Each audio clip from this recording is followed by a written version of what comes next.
Bismillahirrahmanirrahim. Assalamualaikum warahmatullahi wabarakatuh. Perkenalkan, nama saya Malik Maesa dengan NPM 2012-2001 dari Prodi Informatika. Di sini saya akan mempresentasikan tugas UTS jaringan komputer.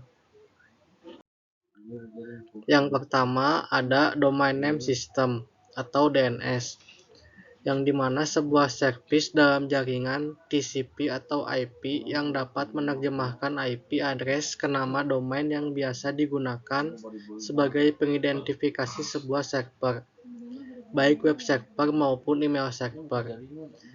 Selain itu juga bisa diartikan sebagai nama unik yang digunakan sebagai pengidentifikasi nomor IP sebuah komputer server. Tugas utama dari DNS adalah mempermudah seseorang untuk mengakses sebuah IP dengan nama yang mudah diingat manusia. Contohnya lebih mudah mengingat www.facebook.com dibandingkan dengan mengingat alamat IP address yaitu 101.2.44.251. Yang kedua ada web server. Web server adalah sebuah servis pada server yang berfungsi menerima permintaan HTTP atau HTTPS dari klien yang dikenal dengan web browser dan mengirimkan hasilnya dalam bentuk halaman-halaman web yang umumnya berbentuk dokumen HTML. Salah satu server yang terkenal di Linux adalah Apache. Apache merupakan server web antar platform yang dapat berjalan di beberapa platform seperti Linux dan Windows. Web server juga merupakan sebuah komputer yang menyediakan layanan untuk internet dan server disebut juga host. Yang ketiga, email server. Suatu email server seperti Gmail menyimpan dan mengirim pesan email ke klien email berdasarkan request. Dalam kehidupan sehari-hari, kita sering mengirim dan menerima email di perangkat seluler atau komputer. Setiap penulisan dan pengiriman email ke orang lain, pesan yang dikirimkan pertama kali akan menuju ke email server. Email server ini kemudian akan mengirimkan email ketika diminta dari email klien, misalnya aplikasi Gmail dari perangkat penerima. Konfigurasi email server masih membutuhkan layanan DNS server pada suatu titik. Konsep subnetting. Subnetting adalah proses pemecahan IP address pada jaringan menjadi subjaringan yang berukuran lebih kecil yang disebut dengan subnet. Tujuan dilakukannya subnetting adalah untuk mengefisienkan alokasi IP address yang tersedia supaya penggunaan IP tidak terbuang percuma.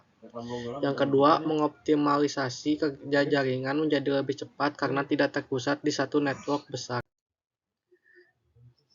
ARP atau Address Resolution Protocol. Suatu data biasanya dikirim melalui Ethernet card pada jaringan lokal supaya bisa saling berkomunikasi. Ethernet card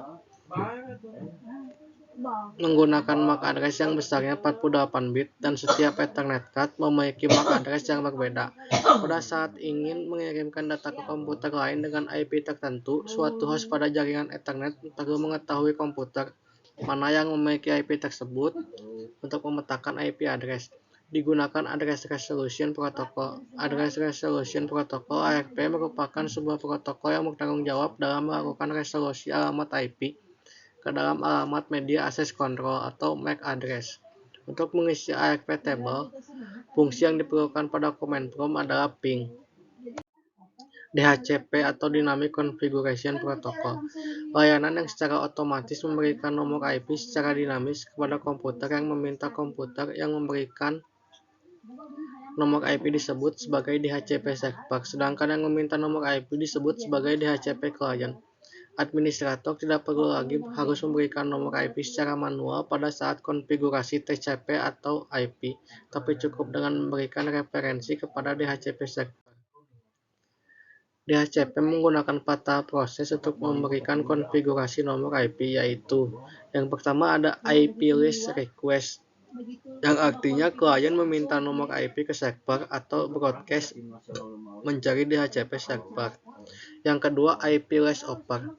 DHCP server biasa satu atau lebih server jika memang ada 2 atau lebih DHCP server yang mempunyai nomor IP memberikan penawaran ke klien tersebut. 3. IP list selection. Klien memilih penawaran DHCP server yang pertama, diterima dan kembali melakukan broadcast dengan message menyetujui peminjaman tersebut kepada DHCP server jaringan komputer 29. Yang keempat, IP list acknowledge DHCP server yang menang apabila terdapat lebih dari satu server memberikan jawaban atas pesan tersebut berupa konfirmasi nomor IP dan informasi lainnya klien dengan sebuah acknowledgement. Sekian presentasi dari saya. Mohon maaf bila ada perkataan yang disengaja maupun tidak disengaja. Terima kasih.